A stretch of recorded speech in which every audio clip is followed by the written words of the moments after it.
Welcome to the Her Story Circle podcast, the podcast that brings you the extraordinary tales of everyday women who are changing the world.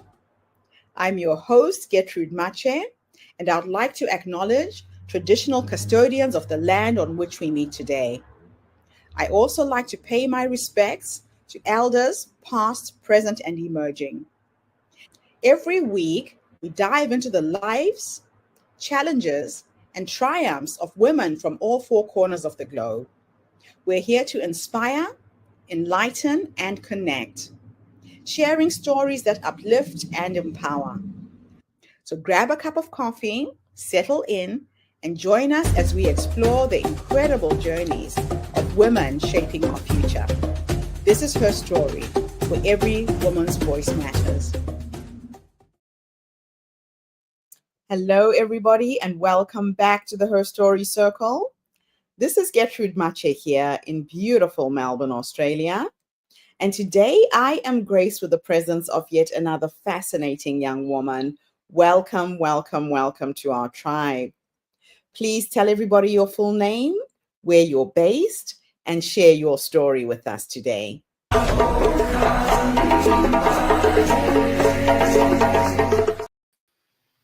Thank you, Gertrude. For me, being here in this space, it's so beautiful.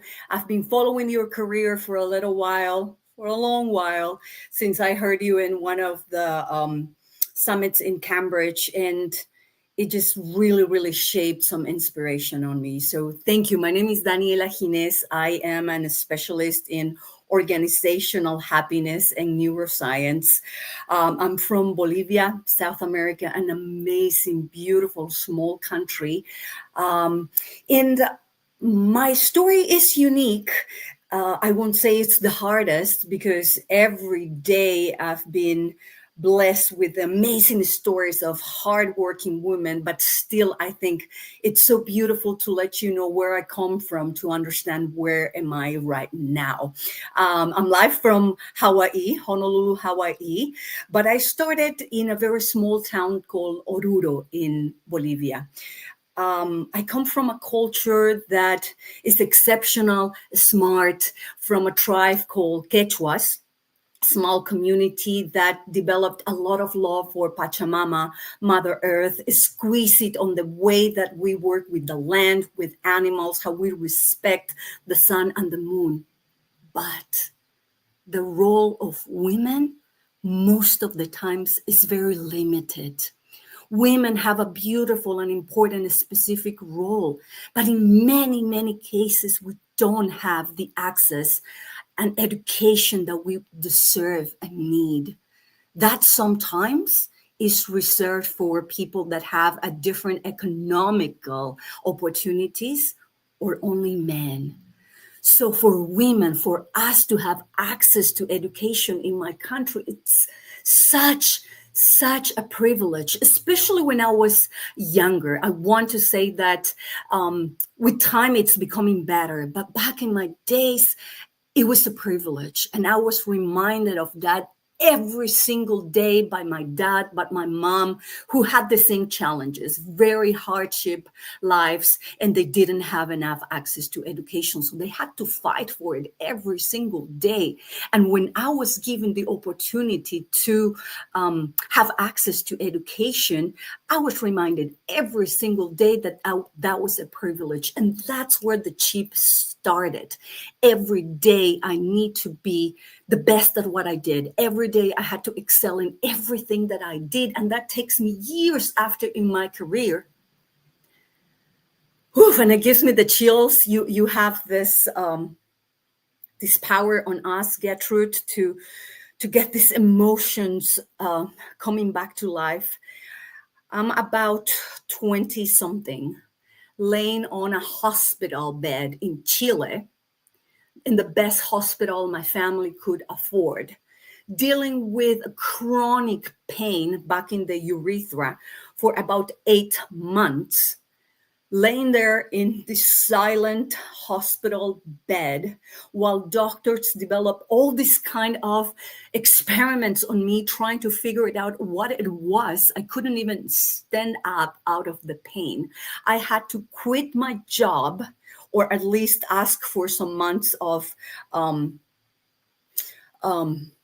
sabbatical leave.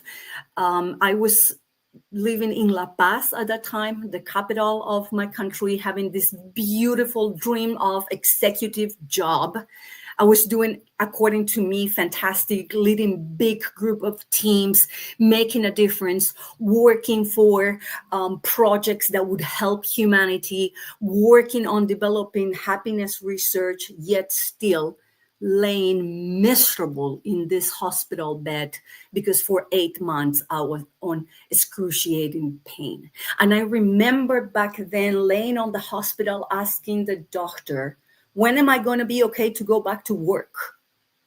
And he looks at me with this face that it was a mix of compassion, caring, a little bit of judgment, kind of saying but not saying, girl, you really, really bad. And you're thinking of going back to work? And then he walks out of the room and leaves me standing there. My parents are outside, worried, spending money that we barely had on trying to find a cure after several doctors and so much medication, and no one could say where this pain was coming from, what was causing it. And that hit me. That moment had such an impact in my life. And I want to say it was the universe, it was God, it was my ancestors, it was love talking to me with such light and love, telling me, Daniela, you've let yourself down because in your path to give happiness to the world, you forgot to give happiness to yourself. You forgot how to take care of yourself. And that changed everything.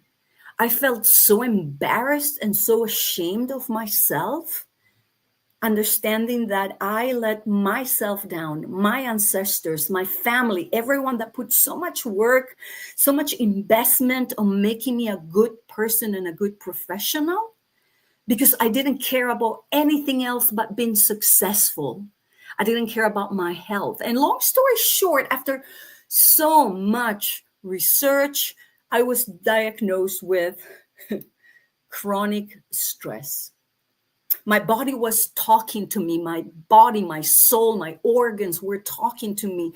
There was nothing really wrong with my body, but it was wrong with my soul. I became this human being that was so thirsty for success, that was so thirsty to make an outside change, that I forgot how to make a change inside of me, to keep the self-care I needed, to keep the self-compassion.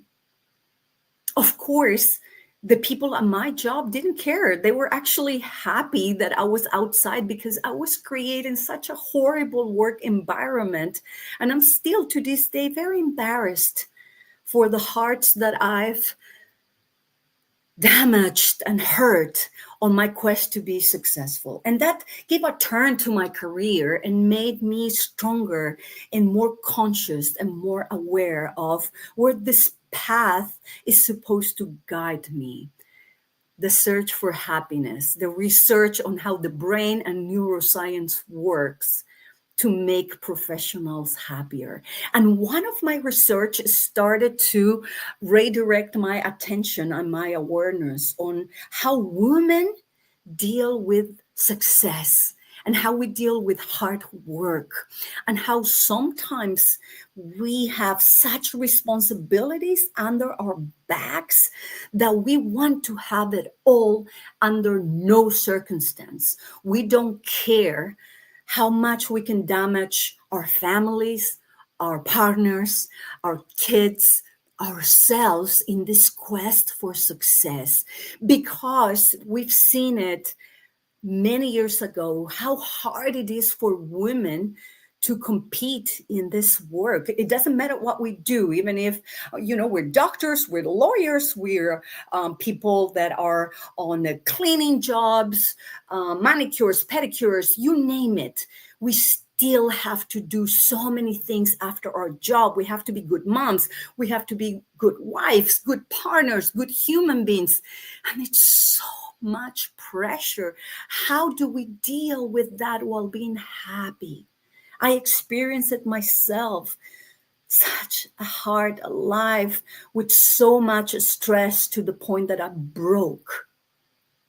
That gave me a beautiful opportunity to research and create this model called HAND.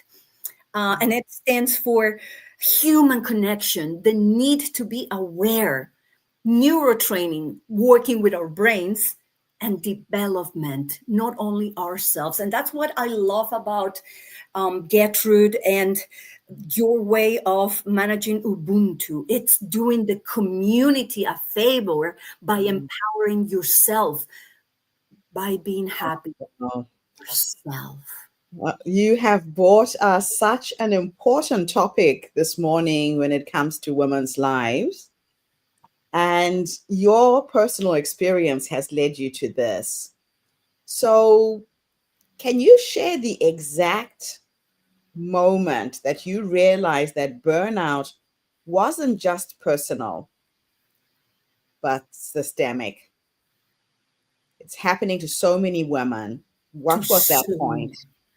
Well, I think it's that right after the hospital, back when I was in Chile, I was strong enough to go back to work.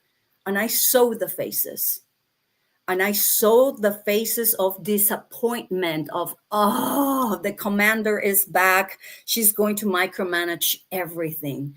And I understood the presence of one person can either light up a room or can make it so stressful.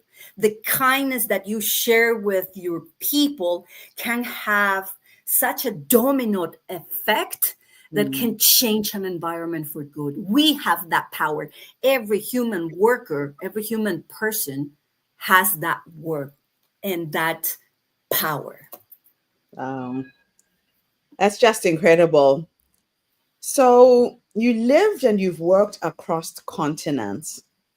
What universal truths did you discover about happiness at work?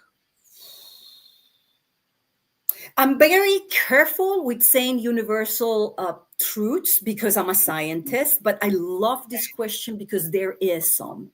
And the first one, and we talked about this before, you can't heal what you keep on hiding.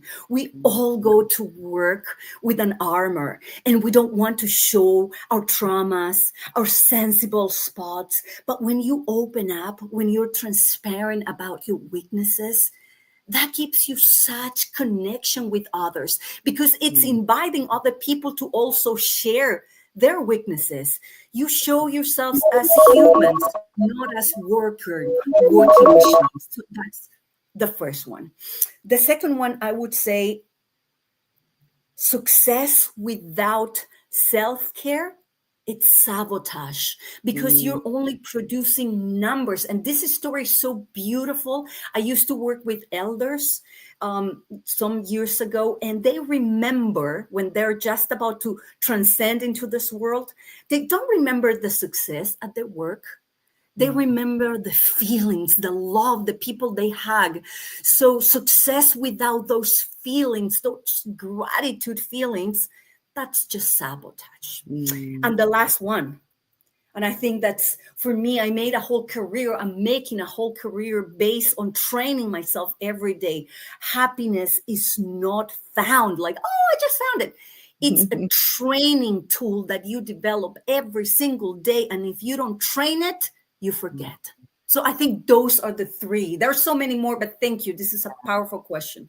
Those are the three I would highlight. Okay, so now let's go back to your hand model. What inspired you to create it? And what does each part of this model represent? After that aha moment in the hospital, I started traveling the world, taking research in different countries about what makes people happy, especially at work. And honestly, I just face so many professionals like you that have so many stories based on science and based on their own experience. People that were so poor, people that were so successful, that yet still had the same coincidences that are Mm, actually tips on science. So HAND stands with human connection. If you don't have connection in your life, part of your brain stops growing.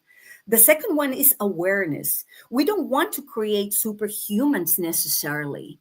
We want mm, to reach our maximum potential, but we need to be aware of our mistakes. If we get that far, being aware of our kindness, our potential, and our mistakes, we are already in the good path of growth. The yes. third one is neurotraining. Science proves that you never too old to start learning or to relearn or to rewire your brain. Just imagine, this is such a good gift. The biggest gift, you can always learn. Yeah. And the last one, that it's so much to do with Ubuntu. Hmm. If you do it consciously with the people that are around you, that's when development is successful, by growing your community. You don't grow if the people around you are not happy or growing. Wow. That is just so, so powerful. And that really resonates with everything that I stand for. Community is everything. So, how does neuroscience help us understand and change our relationship with work? That is such a powerful question. I'm so honored to let you know that I finished my book. It's published, it's out there for people with little tips on how to rewire the brain. Neuroscience show us that it doesn't matter if you have an academic training, if you're a mom with 8 kids, no matter at what stage of your career you are, you can always rewire your brain with small steps to make the best out of your potential. It Mm, doesn't need huge changes. You don't need to spend huge amount of money or time to acquire tiny little habits. There are two yes. secrets. There are two secrets that I would recommend immediately for people that are trying to start to rewire their brain. The way we sleep and the way we start our mornings. That is the aha discovery in neuroscience to make ourselves Mhm. happier. So, how you start your day and how you end it. Very, very interesting. Now, you say that happiness is a right and not a privilege. How can organizations make that shift real? I would say there are two areas. The first one comes from leadership. If leaders don't realize that it's their job and their responsibility to care for the happiness of their team, they Yes. cannot call themselves leaders. They can call themselves managers, supervisors, but not leaders. A leader needs to understand that the happiness is a priority. And the funny thing is that once you understand that, you also understand that if your team is happy, they become more effective, they produce more, so the revenues are bigger, everything becomes better. But the Mm, second one is empowering the workers themselves. It's a right. Hear this. A normal worker spends more than 90,000 hours of their lives at work. That is way more the time you work or you spend with your kids, with the family, doing things you love. So you cannot be at a place that it makes you miserable. That means wasting your time. So it's your right as a worker to ask, I want better days. I want happier days. So those are two ways I would recommend. I love that. Wow, that is so powerful. So, what are some of the daily habits that anyone can practice to rewire their brain for joy? We have so many, but I will start with the basics: how we sleep and how we wake up. How Yes. we sleep is basic. And there are little tips you can start today. No Mm-hmm. TV, stop the cell phone. Sometimes the last thing we do is to scroll over the phone at Oh, least an yes. hour before. A cold or a hot shower. So many of us have the privilege to have water. So to Water, yeah. clean ourselves. Another beautiful tip is to journal. We have so much stress in our heads that sometimes it doesn't let us sleep. If you put Yeah. it on a paper, I am stressed about this and this and this, but I will leave it for tomorrow, that already resets. And the last one, this is beautiful. Love and touch. That means that if you have the privilege to have a family, affection, kissing your people, loving you people for 3 or 4 minutes, fantastic. But the brain and neuroscience is so fantastic that it proves that if you don't have anyone, if you hug yourself, if you kiss yourself and give yourself love, that Mm. does the trick. So that will be a basic night routine to Yeah. start enhancing melatonin, give you a better rest, and reset your brain. Not so hard, huh? It's not that difficult. I actually started a practice where I will look into a mirror and talk to myself the way I would like someone who loves me to talk to me. Especially on those days when life is a little bit challenging, it is hard to wake up and do what you do.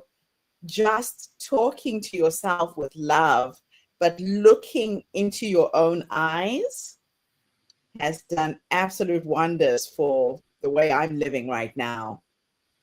That's genius. That is Mm. actually neuroscience. This is a beautiful tip. The brain does not distinguish reality Yeah. from what is not true. So just Yeah. imagine the power you have with your coworkers, with the people you love. If you tell them you're worth nothing, they will believe it. If you That's tell them you're fantastic, immediately the brain opens up. And if true. you tell yourself on the mirror, and that's actually a practice that you can do every morning, you're a step ahead of me. Tell yourself how wonderful, how powerful you are. The Mm. brain will start believing it. Therefore, it will start enhancing new potential for your daily habits. It's I love amazing. it. So, how do you define success today, both personally and professionally? Oh, the question. Being Mhm. proud of the amount of my capacities given to the world while Mhm. keeping my peace. I would define it that way. Funny thing and very hard thing, from 10 women that you interview, Gallup made a beautiful research. 10 people that you interview, successful women, you ask them how proud you are of yourself. Only 3 of them would say, I'm really proud. Because we Oh, always want more to measure success in our lives. But if we have internal peace and we give in to others already, that is successful. Not mhm. necessarily money or a big title. I love that. Oh my gosh. So many gems that you're sharing with us today. It's just absolutely incredible.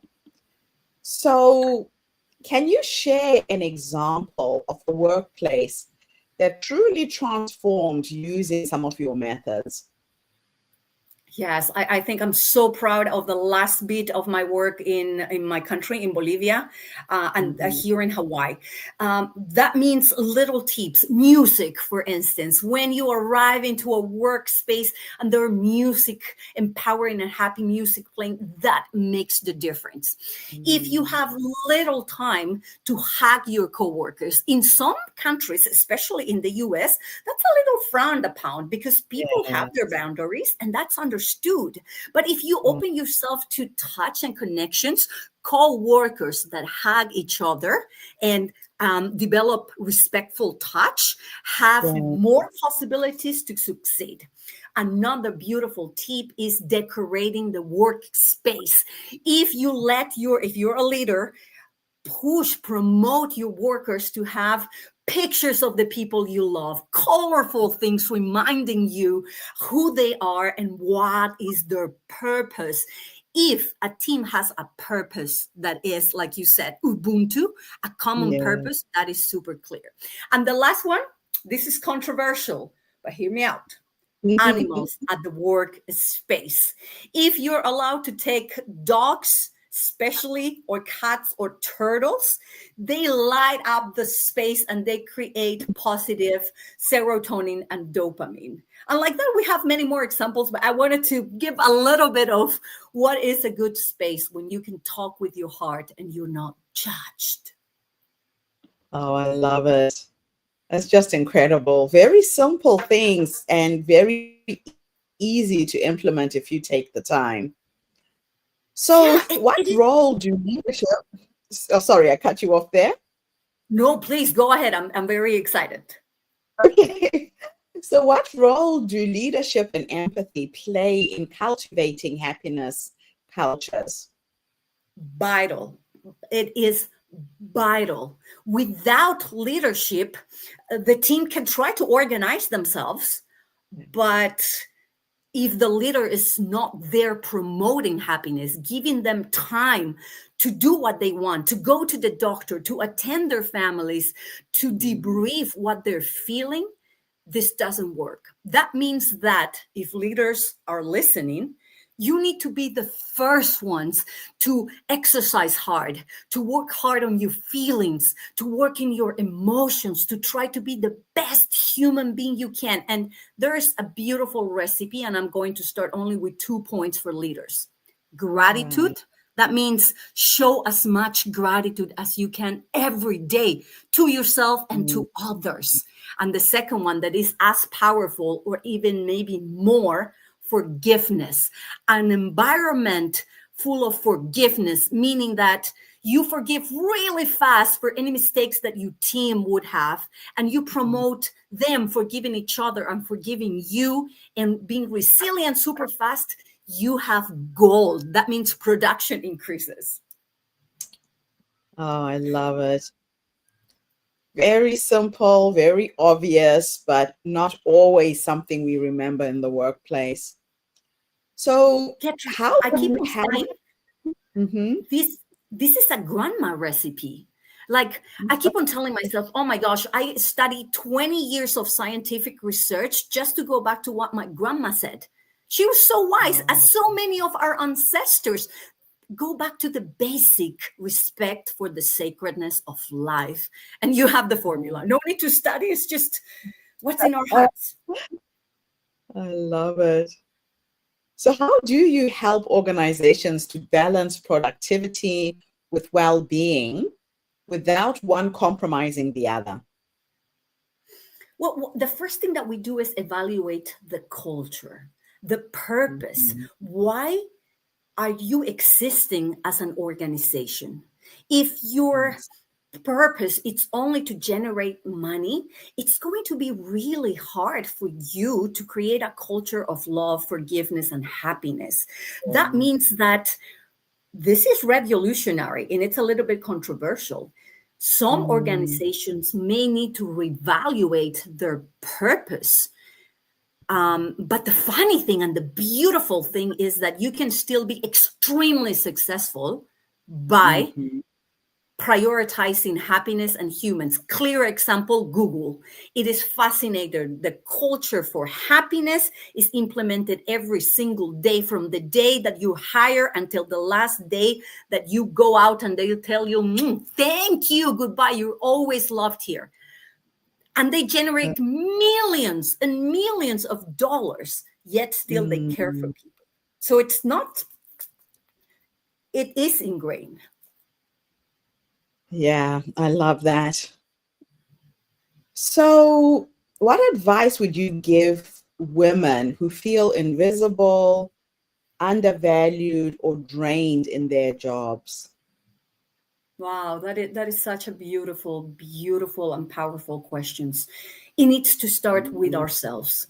Yourself, you just gave a powerful little tiny habit that we can develop, loving ourselves. It Mm, won't change on the outside if you don't change on the inside.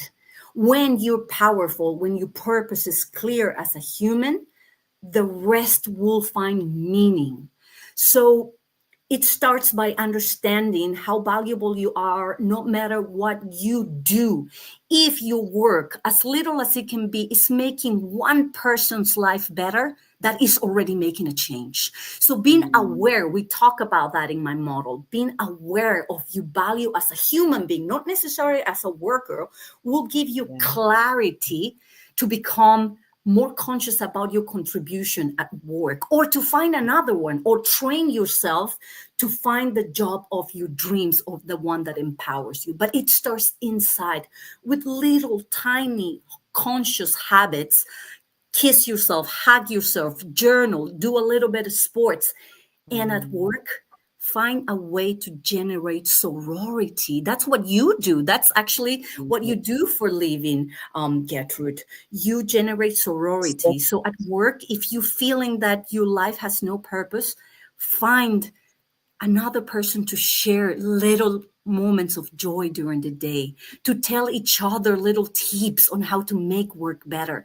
That has so much power. We live in a world that sometimes we can't afford therapy. Talking with your partners, with your co-workers, teaming up to make a better life, to celebrate birthdays together, to go for a walk together at lunch. That is so powerful as well. So powerful. I love it. So, what does a happy organization look like to you in its most ideal form? Let's say that it's ideal. I would say instead of 8 hours of work, we should reduce it 6, 5. There are some organizations in Europe that are starting to take data from that. And if it reduces productivity, it does not. Surprise, surprise. It actually increments it. The second one is giving family a valued time. That means training the workers on how to spend their free time loving and having quality time with their families. It's also a space that gives you the possibility to create, to give art, to generate ideas, and is a space that you are valued for who you are. Meaning, there are certain rules that we need to respect, but you're also allowed to be yourself. So, for instance, you and I come from a culture, we speak loud, we dance, we laugh, we make jokes. That's what a Latina is. So if I'm allowed to interact as myself in an organization, that makes something strong, and that's an ideal organization. The funny thing is, it doesn't cost more. It can actually be cheaper. Surprise, surprise. That is so true. My last question for you is a bit of a thought experiment. I want to teleport you back to the past, and we are going to go and meet the younger you. This young woman who crashed, went through a very traumatic burnout, and was just trying to figure out life. If I could take you back to that younger woman and you could give her 3 nuggets of wisdom based on what life has taught you up until this point, what would those 3 nuggets of wisdom be? You got me. You got the power of it. If you don't grow together with your community, you're not really growing. That's such a beautiful learning experience for me. I thrive as long as my team, as my family, as my friends are thriving. That gives me such a different perspective of life. The second one is being grateful for the hardship and the blessed times, because sometimes we concentrate on what we lack instead of what we have. And that might be like, oh, I would tell myself before, oh, now that's just being a loser, not wanting to thrive. But right now, I think that being grateful makes you grow in a very natural, beautiful way. So that will be for sure the second one. And the third one will be self-care and self-compassion. Our bodies are such a machine of love and so sacred. So it is important to nurture it humbly, not necessarily by buying myself the latest iPhone or the latest material thing, but talking to me with kindness, talking to me with love, understanding my boundaries and my limits, the real meaning of loving myself. If I would have known this little hopes or tiny wisdoms before, probably I would have started my path. Still, I'm very happy with all the pain that I had to go through. But if someone can benefit from this, I give it with so much humbleness and love. I love it. So everything you went through was worthwhile in the end. That's just amazing. Last question is futuristic. And I'm going to teleport you into the future to go and meet the 90-year-old you. She is sitting in her rocking chair, surrounded by her children, her grandchildren, whoever's with you at the end, or maybe she's in a field of sunflowers dancing. Amen. If we could teleport into the future to meet this wise woman who has led you up until this point, what will you say to her when you finally meet her? I would say I'm proud of you because you understood that giving is the best way of receiving. And I would say I'm so glad that you understood that kindness, love, compassion, act of service are beautiful things to take to the next life or transcend or whatever happens. And I would say, keep remembering that this life is such a sacred gift. You did it good because you understood that the simple things, the simple actions of love and kindness can transform lives. And I would say that last message before I go to anyone or any person that is around me. Wow, Absolutely. thank you for that. That is so beautiful.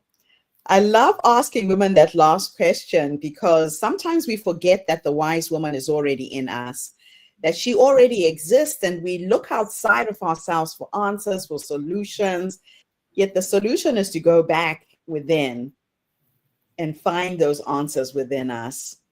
So thank you for being an example of somebody who's tuned into her wise woman and is changing the world and leaving the planet a better place through the work that you have embarked on.